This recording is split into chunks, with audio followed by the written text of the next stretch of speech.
Il y a des moments dans la vie où tout semble silencieux, mais au fond de l'âme, quelque chose bouge. Tu ne saurais pas l'expliquer avec des mots, mais tu le sens.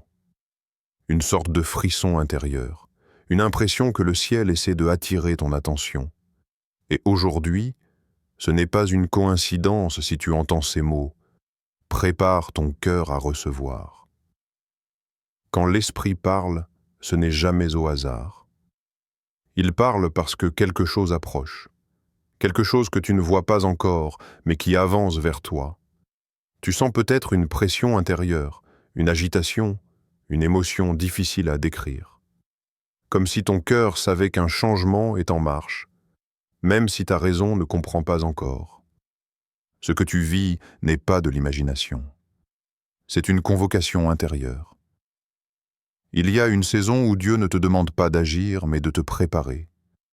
Une saison où l'appel n'est pas extérieur, mais intime. Une saison où le ciel est sur le point d'ouvrir quelque chose. Et la seule chose que tu dois faire, c'est te rendre disponible.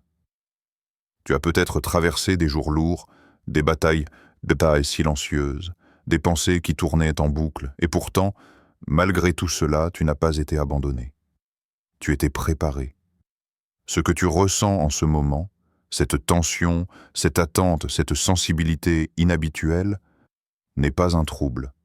C'est un signal. Le signal que ton cœur est appelé à s'élargir, à se purifier, à se repositionner. L'esprit t'invite à ouvrir un espace intérieur, un espace que tu ne laissais plus respirer. Un espace qui doit être nettoyé, rempli, transformé. Tu as été secoué parce que ce qui arrive est trop grand pour entrer dans un cœur lourd.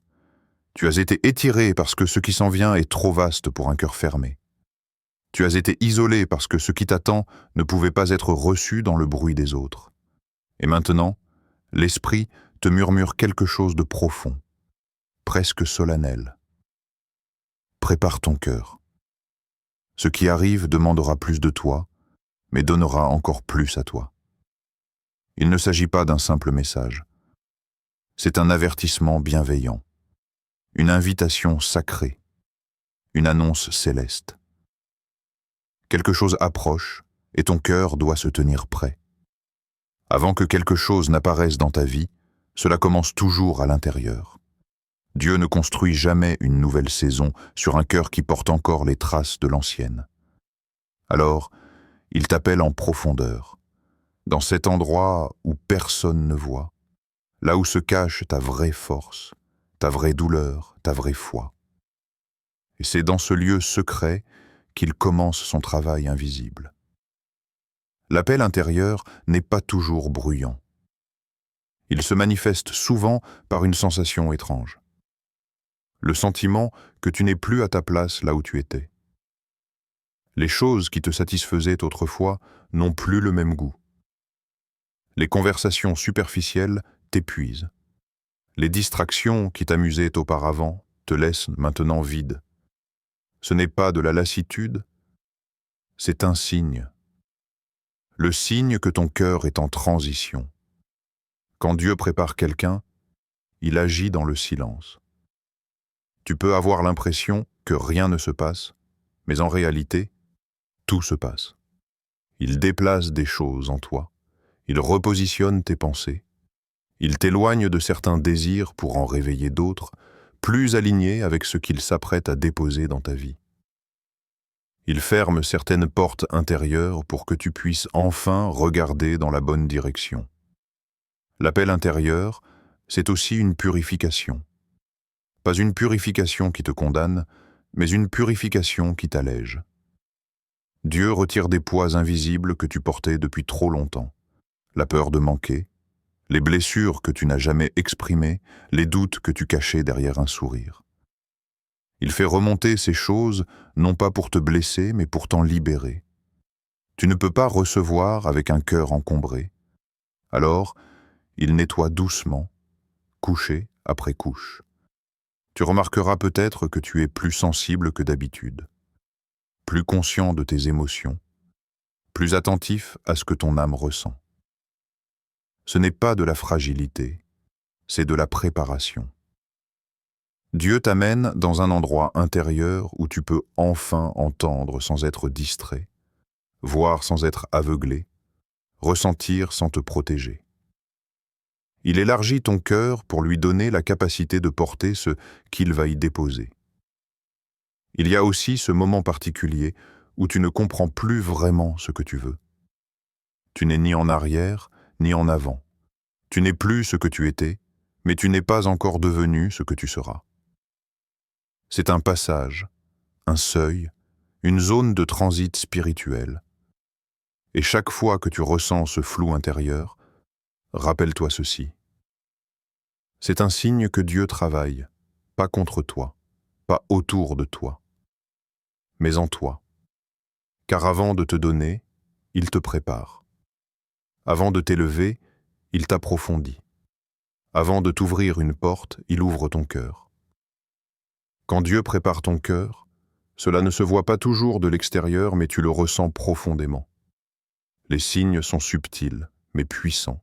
Ils n'arrivent pas pour t'inquiéter, mais pour t'indiquer que quelque chose en toi bouge, quelque chose s'aligne, quelque chose se transforme. Le premier signe, c'est le détachement.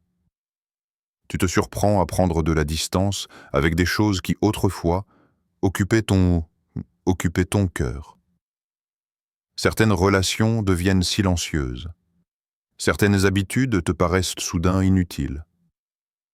Tu ne comprends pas toujours pourquoi tu t'éloignes, mais tu sens que tu dois le faire. Ce n'est pas du rejet. Ce n'est pas de la froideur. C'est un repositionnement.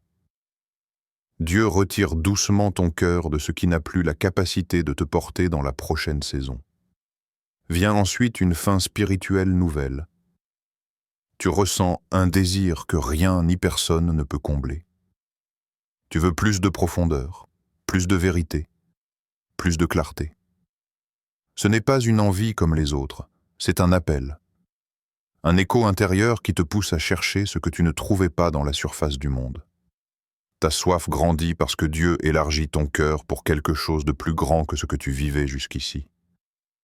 Un autre signe puissant, c'est la recherche du silence. Là où tu aimais peut-être le bruit, la distraction, les conversations continues, quelque chose change. Tu n'as plus envie de te perdre dans le vacarme. Tu cherches des moments de solitude, non pas par isolement, mais par nécessité.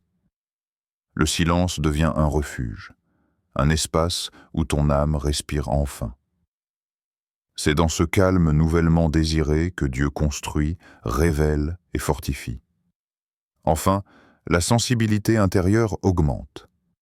Tu deviens plus attentif à ce que tu ressens, plus conscient des mouvements subtils de ton esprit. Tu perçois les émotions plus clairement, tu remarques ce qui te trouble et ce qui t'apaise.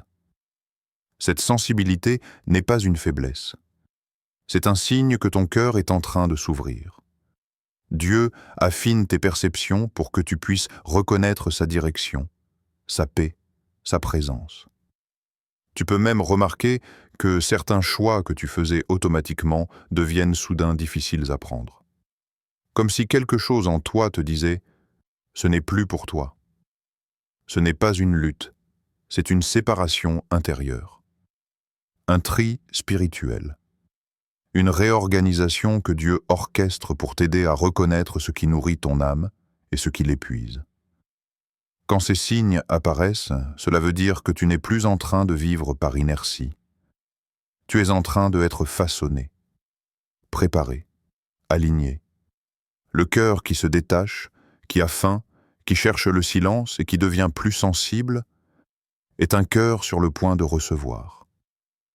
Il existe des saisons où Dieu ne t'ajoute rien, parce qu'il commence d'abord par retirer, et cette étape est souvent la plus incomprise. Tu peux ressentir un vide, une perte, un éloignement soudain, comme si quelque chose t'était arraché. Pourtant, ce n'est pas une punition, c'est une préparation. Dieu vide un cœur pour qu'il ait enfin la capacité de recevoir ce qu'il s'apprête à y déposer. Il arrive que des relations disparaissent sans explication. Des connexions autrefois fortes deviennent fragiles. Des personnes qui avaient une place importante dans ta vie, s'éloignent, parfois progressivement, parfois soudainement. Ce départ n'est pas toujours lié à un conflit ou à une erreur. Parfois, c'est simplement que leur saison dans ton histoire était arrivée à sa fin. Dieu sait qui doit rester pour te porter, et qui doit partir pour ne pas te freiner. Le vide que tu ressens après ces départs n'est pas un abandon. C'est un espace.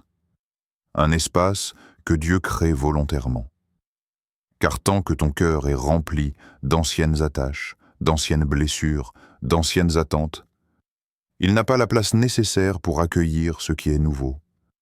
Dieu ne remplit jamais un cœur encombré. Il prépare toujours un récipient vide. Imagine ton cœur comme un récipient. Si ce récipient déborde de choses qui ne te servent plus, même une bénédiction ne pourrait pas y entrer. Tu ne pourrais pas la contenir, ni la apprécier, ni la protéger. Alors Dieu commence par enlever. Il retire ce qui t'alourdit, ce qui t'épuise, ce qui n'a plus d'avenir dans ta prochaine saison. Ce n'est pas pour te faire souffrir, c'est pour te libérer. Ce processus de retrait peut aussi se produire dans tes pensées, tes rêves, tes habitudes. Tu peux perdre l'envie de poursuivre certaines choses qui te passionnaient autrefois. Tu peux ressentir une distance intérieure avec des projets qui semblaient importants. Cela peut être déstabilisant, mais ce n'est pas un signe d'échec. C'est un signe de transformation. Dieu ferme des cycles que tu ne peux pas fermer seul. Et plus le cœur se vide, plus il devient sensible, plus il devient léger, plus il devient capable de reconnaître la direction vers laquelle Dieu veut t'emmener. Le vide n'est pas une absence, c'est une réinitialisation intérieure. C'était comme si Dieu disait « Je retire ce qui n'est plus toi pour faire de la place à ce que tu deviendras. » Parfois, tu ressens une paix étrange dans ce vide, comme si, malgré la perte, quelque chose en toi savait que c'était nécessaire. Cette paix est le signe que Dieu agit. Que le retrait n'est pas un accident, mais une transition. Que ce qui semble partir te prépare à ce qui s'en vient. Car Dieu ne retire jamais sans intention. S'il vide ton cœur, c'est parce qu'il s'apprête à le remplir de quelque chose que tu n'aurais jamais pu recevoir autrement. Quand Dieu prépare ton cœur à recevoir, il arrive un moment où tu ne peux plus te cacher derrière tes habitudes, tes excuses ou tes anciennes forces. Tu te retrouves face à toi-même, face à ce que tu as fui, face à ce que tu n'as jamais voulu affronter.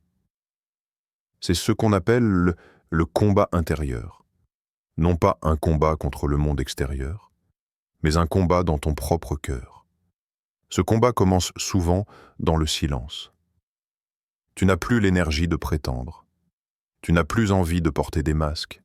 Tu sens que quelque chose en toi réclame une vraie guérison, un vrai changement. Et c'est là que Dieu commence à révéler ce que tu gardais enfoui. Les blessures que tu pensais avoir oubliées, les peurs qui t'empêchaient d'avancer, les paroles qui t'ont marqué plus profondément que tu ne le croyais. Ces révélations ne sont jamais confortables. Elles bouleversent, elles remuent, elles te mettent face à des vérités intérieures que tu aurais préféré laisser dormir. Mais il faut comprendre ceci. Dieu ne révèle jamais pour détruire. Il révèle pour libérer. Il met en lumière non pas pour te humilier, mais pour te restaurer. Tout ce qui remonte à la surface dans cette saison ne revient pas pour te blesser, mais pour sortir définitivement de ton cœur. Le combat intérieur t'oblige aussi à reconnaître les zones où tu t'es perdu en cours de route, les endroits où tu as abandonné tes valeurs, où tu t'es compromis pour être accepté, où tu as arrêté de croire en toi. Dieu te confronte à ces points, non pas pour te condamner, mais pour te ramener à ton identité, à ta vérité, à ta valeur réelle.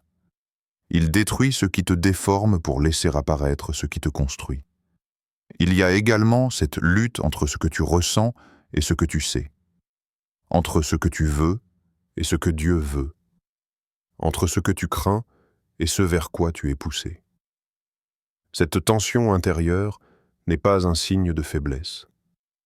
Elle montre que ton cœur se repositionne, que quelque chose se réaligne en profondeur, que tu es en train de laisser derrière toi ce qui n'appartient plus à ta prochaine saison.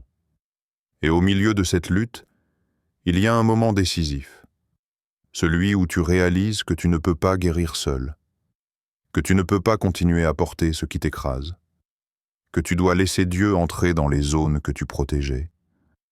C'est souvent à cet instant précis que la guérison commence, discrète mais réelle. Une paix légère apparaît, une clarté nouvelle, une respiration plus profonde. C'est le signe que ton cœur, même au milieu du combat, commence à s'ouvrir à la restauration. Le combat intérieur n'est jamais agréable, mais il est essentiel, car Dieu ne peut remplir un cœur qui refuse d'être guéri. Il ne peut pas poser du nouveau sur des fondations fissurées.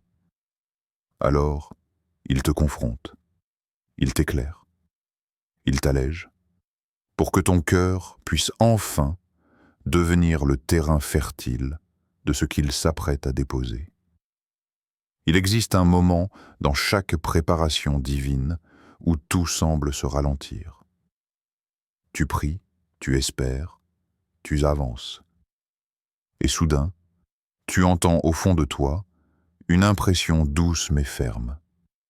Attends encore. C'est l'étape la plus éprouvante, car elle te demande de rester fidèle, même lorsque rien ne change en apparence. L'attente spirituelle n'est pas une pause inutile. C'est un processus intentionnel où Dieu travaille dans l'invisible pendant que toi, tu apprends à rester stable.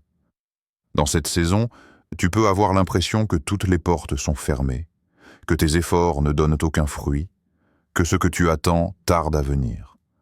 Mais ce délai n'est pas un refus, c'est une préparation minutieuse. Le timing divin n'a rien à voir avec l'impatience humaine. Là où tu voudrais accélérer, Dieu te demande parfois de ralentir pour que ton cœur arrive prêt au moment où sa bénédiction se manifestera. L'attente révèle aussi tes motivations. Elle te montre si tu cherches Dieu seulement pour ce qu'il peut te donner, ou pour ce qu'il est. C'est dans cette période que tu apprends à être fidèle, à rester sincère, à faire confiance même quand tu ne vois rien. La fidélité dans l'attente est un signe de maturité spirituelle. Elle prouve que tu ne marches plus par émotion, mais par conviction. Tu remarqueras peut-être que Dieu te retire certaines options dans cette phase. Il ferme des chemins qui semblaient logiques. Il t'empêche d'accélérer par toi-même. Ce n'est pas pour te bloquer, mais pour t'empêcher de choisir ce qui n'est pas destiné pour toi. L'attente devient alors un bouclier, une protection contre les décisions précipitées qui pourraient t'éloigner de ce qui est réellement préparé pour toi. Il y a aussi ce silence qui accompagne l'attente. Un silence lourd parfois, mais significatif. Dieu n'a pas besoin de parler à chaque instant pour agir.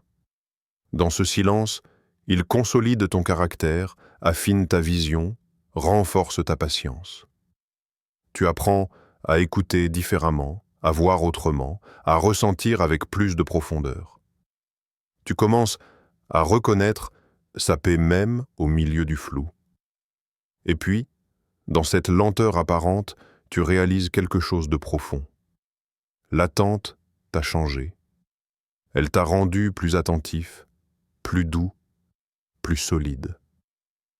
Elle a calmé des peurs que tu pensais impossibles à apaiser. Elle a mis en lumière des fragilités que tu devais guérir. Elle a préparé ton cœur, lentement mais sûrement, à recevoir ce que Dieu avait prévu depuis le début. Parce qu'au final, ce n'est jamais l'attente qui retarde la bénédiction.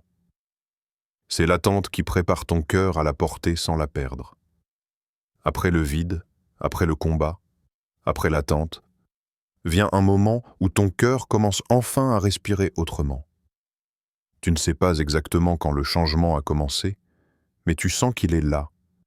Quelque chose se répare, quelque chose se réorganise, quelque chose se stabilise. C'est la restauration du cœur. Une œuvre discrète, mais puissante, qui transforme ton intérieur sans bruit. Le premier signe de cette restauration, c'est une paix nouvelle. Pas une paix fragile ou dépendante des circonstances, mais une paix profonde qui ne vient pas de ce que tu vois, mais de ce que tu deviens. C'était comme si ton cœur trouvait enfin un endroit où se poser. Ce calme intérieur n'est pas le fruit du hasard. C'est le résultat de tout ce que Dieu a retiré, guéri et réaligné en toi. Tu ne luttais plus contre toi-même. Tu ne forces plus. Tu respires enfin. Cette paix ouvre la porte à une clarté nouvelle. Là où tout était flou, confus, chargé d'incertitudes, tu commences à voir plus nettement. Les pensées se simplifient. Les priorités se réorganisent. Ce qui t'oppressait autrefois n'a plus la même force. Ce qui te semblait compliqué devient soudain évident. Cette clarté n'est pas seulement mentale, elle est spirituelle. C'est le signe que ton cœur fonctionne à nouveau en harmonie avec ce que Dieu prépare. Puis vient la stabilité intérieure. Ce n'est pas que tout est parfait autour de toi, mais tu n'es plus aussi fragile face aux tempêtes. Tu ne te disperses plus aux premiers signes de difficulté. Tu ne te vides plus au moindre doute. Tu sens en toi une solidité nouvelle, comme si tes fondations avaient été renforcées. Cette stabilité est le fruit de tout le travail invisible fait dans le silence, dans la douleur et dans l'attente. La restauration du cœur, c'est aussi une lumière intérieure qui revient. Tu retrouves de l'envie, tu retrouves de l'élan. Tu recommences à rêver, mais pas comme avant. Tes rêves sont plus alignés, plus sains, plus profonds. Tu ne cherches plus à prouver quelque chose, tu veux simplement être ce que Dieu t'appelle à devenir. Et cette simplicité nouvelle est une des plus belles preuves de guérison. Tu remarques également que les choses qui te blessaient facilement autrefois ne t'atteignent plus de la même manière. Ce n'est pas de l'indifférence, c'est de la maturité. Ton cœur n'est plus exposé comme avant, il est ancré. Tu ne réagis plus, tu discernes. Tu ne te précipites plus, tu observes. Tu ne portes plus tout seul. Tu avances avec une force intérieure que tu ne reconnaissais pas auparavant. Et peut-être que tu ne t'en rends pas compte, mais cette restauration est en réalité une préparation finale. Dieu ne t'a pas calmé pour te laisser dans la tranquillité. Il t'a restauré pour t'équiper. Ce calme intérieur, cette clarté, cette stabilité, tout cela prépare ton cœur à recevoir ce qu'il a gardé pour toi. Car un cœur restauré n'est pas un cœur fragile, c'est un cœur prêt.